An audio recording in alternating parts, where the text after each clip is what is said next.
ସେବା ଓ ଜାତୀୟତା ମନୋବୃତ୍ତି ଯାହାଠାରେ ରହିଛି ତାଙ୍କୁ ସମସ୍ତ ପ୍ରକାର କଟକଣା ମଧ୍ୟ ରଖିପାରିବ ନାହିଁ।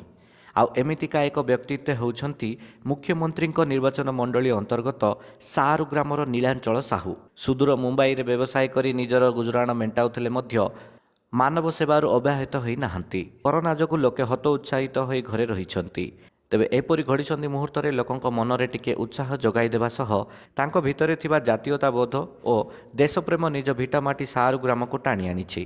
ଆଜିର ଏହି 74ତମ ସ୍ୱାଧୀନତା ଦିବସର ପବିତ୍ର ଦିନଟି ନିଜର ଗ୍ରାମବାସୀ ଓ କୁନି କୁନି ପିଲାମାନଙ୍କୁ ନେଇ ଗ୍ରାମର ହରପ୍ରିୟ ସାହିରେ ପାଳନ କରିଛନ୍ତି। ସକାଳୁ ସକାଳୁ ଗ୍ରାମ ମଣ୍ଡପଠାରେ ରାଜ୍ୟ ସରକାରଙ୍କ କୋଭିଡ୍ ନିୟମ ଅନୁସାରେ ସାମାଜିକ ଦୂରତାକୁ ରକ୍ଷା କରି ଗ୍ରାମର କିଛି ଗ୍ରାମବାସୀ ଓ ଛୁଆଙ୍କୁ ନେଇ ପତାକା ଉତ୍ତୋଳନ ସହ ଜାତୀୟ ସଙ୍ଗୀତ ଗାନ କରିଥିଲେ। ଏହାସହ ଆମର ମହାପୁରୁଷମାନଙ୍କ ବଳିଦାନଙ୍କ ସ୍ମୃତି ଚାରଣ କରିଥିଲେ। ଏହି ଅବସରରେ କରୋନା ରୋଗକୁ ମୁକାବିଲା କରିବାରେ ରାଜ୍ୟ ସରକାର ଓ ଜିଲ୍ଲା ପ୍ରଶାସନର ଭୂମିକାକୁ ପ୍ରଶଂସା କରିବା ସହ ଜନସାଧାରଣଙ୍କ ସହଯୋଗରୁ ଆଜି ଜିଲ୍ଲାରେ କରୋନା ସଂକ୍ରମଣ କମିବାରେ ଲାଗିଥିବା କହିଥିଲେ। ଏହାସହ ଏହି ମହାମାରୀକୁ ଜିଲ୍ଲାରେ ସମ୍ପୂର୍ଣ୍ଣ ନିରାକରଣ ନିମନ୍ତେ ଜିଲ୍ଲା ପ୍ରଶାସନ ଓ ରାଜ୍ୟ ସରକାରଙ୍କ ସମସ୍ତ କଟକଣା ଓ ନିୟମକୁ ପାଳନ କରିବାକୁ ଅନୁରୋଧ ମଧ୍ୟ କରିଛନ୍ତି।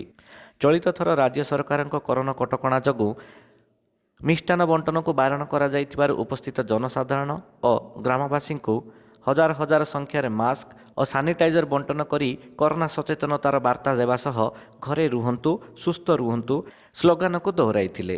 ସାରୁ ଗ୍ରାମ ପଞ୍ଚାୟତରେ ପୂର୍ବତନ ସରପଞ୍ଚ ଶ୍ରୀଯୁକ୍ତ ସୋମନାଥ ସାହୁଙ୍କର ସେ ପୌତ୍ର ଅଟନ୍ତି ଏବଂ ବର୍ତ୍ତମାନ ଉତ୍କଳ ଏକତା ସଂଘର ସଭାପତି ଅଛନ୍ତି। ଏହି ସଂଘ ମାଧ୍ୟମରେ ତାଙ୍କର ସେବା କାର୍ଯ୍ୟ ଜାରି ରହିଅଛି। ତାଙ୍କର ଏହି ପଦକ୍ଷେପକୁ ଅଞ୍ଚଳବାସୀ ସାଧୁବାଦ ଜଣାଇଛନ୍ତି।